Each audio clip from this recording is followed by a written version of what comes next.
Hallo zusammen. Abgesehen von dem Quietschen geht es jetzt hier sehr gut. Ich hoffe, es stört nicht zu sehr im Video. Aber er möchte unbedingt mit dabei sein. Alex, geht's gut. Nun denn, es geht hier nicht ums Gequietsche, es geht auch nicht um eine leere Kiste, sondern um das, was ich jetzt in diese Kiste packe. Ich habe bei Rebuy bestellt, und zwar Kinderbücher. Es gab da eine Aktion, 44 Cent für alle möglichen Bücher.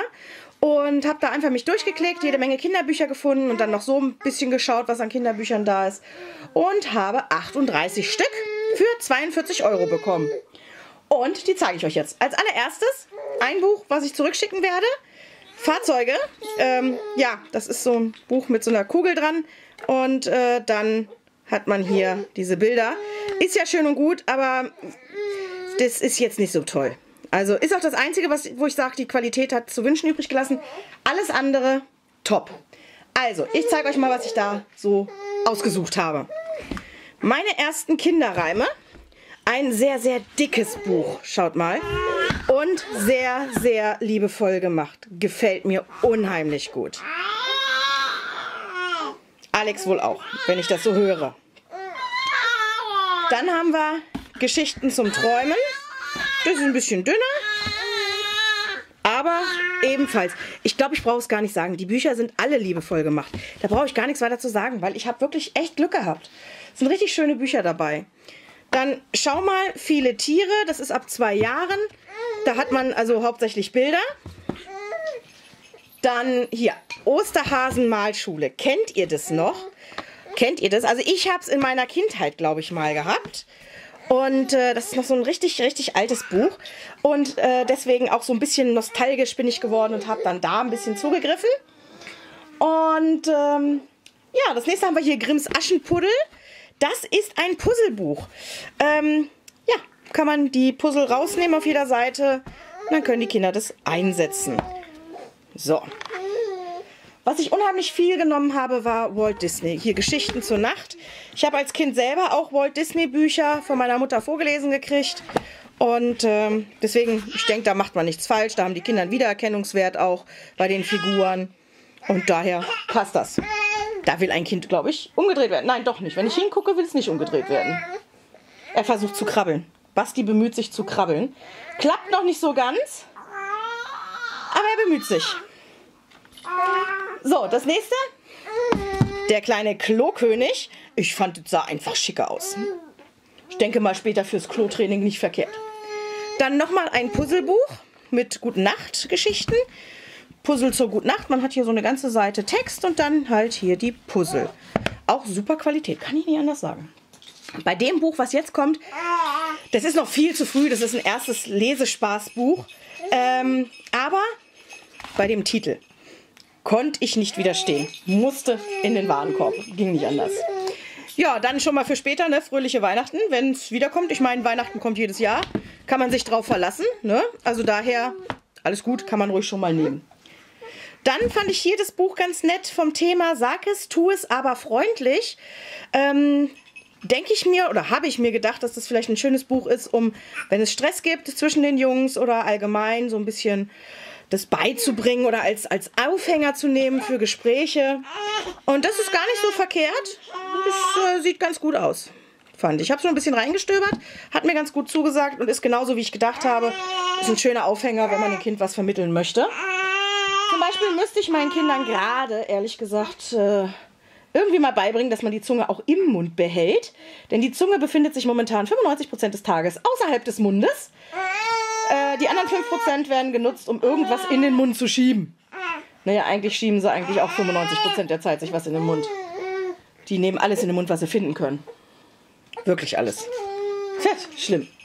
So, dann haben wir hier Walt Disney mal wieder die schönsten Tiergeschichten. Dumbo und keine Ahnung, was haben wir noch? Aristocats. Alles Mögliche zum Vorlesen. Da ich schon immer gern vorgelesen habe, wird das schön. So, dann Mickeys Schlüssel ist weg. Das können sie schon recht früh kriegen. Kann man so aufklappen und dann verschwindet immer so eine Figur mehr. Nostalgisch geworden kaufte ich hatte es schon lange im Auge, Struwwelpeter, Struwwelliese und Max und Moritz. Eigentlich recht brutale Geschichten. Aber hey, wir haben es als Kinder auch überlebt. Und irgendwie finde ich es auch ganz schön. Und ich freue mich drauf, es selber erstmal nochmal zu lesen. Lange, lange ist es her. Ich bin ja eigentlich nicht religiös so großartig. Aber ich kann mich noch gut daran erinnern, wie wir in der Grundschule die schönsten Bibelgeschichten durchgegangen sind. Und ich mochte den Zeichenstil. Und als ich dieses Buch sah, dachte ich mir, ja, das nimmst du mit. Es ist faszinierend. Er meckert und sobald ich die Kamera aus habe und nur beiseite stelle und noch nicht mal zu ihm komme, ist er schon wieder ruhig und lächelt. Furchtbar. Die können einen gut auf Trab halten. Nun denn, also wie gesagt, die meisten der schönsten Bibelgeschichten, die habe ich mir eher gegleistet, weil ich einfach die Zeichnungen so schön finde. Und ich meine, hey, die kann man auch vorlesen. Moral haben die auch. So ist ja nur nicht. Auch aus meiner Schulzeit fand ich damals auch unheimlich toll das kleine Blau und das kleine Gelb. Das ist so ziemlich die erste Farblehre, die man in der Schule eigentlich so macht. Ich weiß nicht, ob das Buch heute noch überall in der Schule eingesetzt wird. Bei uns war es damals eingesetzt. Ist in Reimform geschrieben und hat mir damals sehr, sehr gut gefallen. Meine erste Einkaufstasche, da haben wir dann auch noch mal so ein Kinderbuch, recht einfach, mit einfach wenig Worten, vielen Bildern.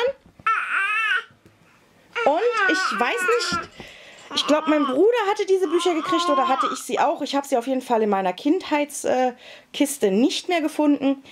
Aber ich finde das toll, diese Disney-Bücher, wo dann 3 Geschichten drin sind. Da habe ich, als ich die gesehen habe, sofort zugeschlagen.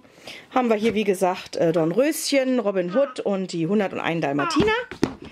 Und ich habe das nochmal, und zwar Peter Pan, Bambi und Aristocats. So. Dann natürlich wieder Disney, Gute-Nacht-Geschichten. Gute-Nacht-Geschichten von Disney sind immer klasse. Natürlich auch einmal die Sesamstraße. Auch super Qualität, muss ich sagen. Gefällt mir. Sieht richtig neuwertig noch aus. Und dann von Disney Hoppla. Geschichten zum Ausprobieren mit Winnie Pooh.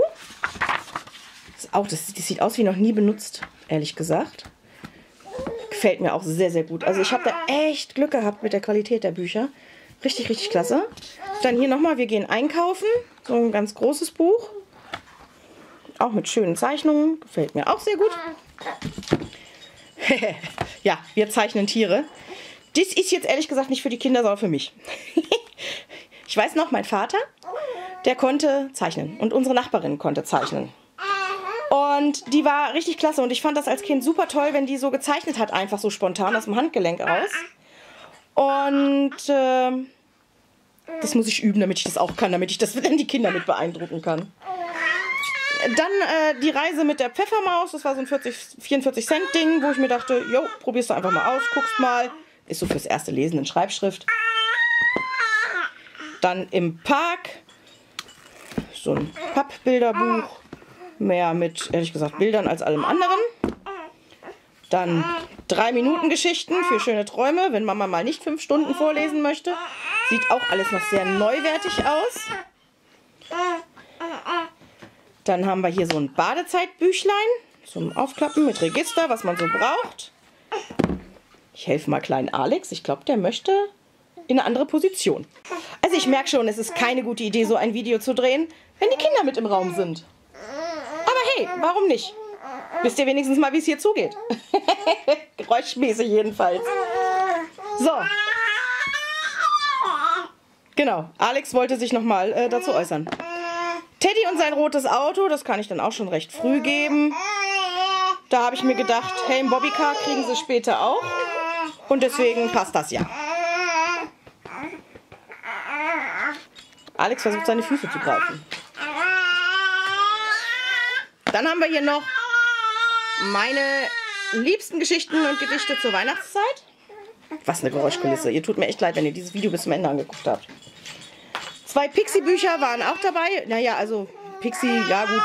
Benny Blue. Und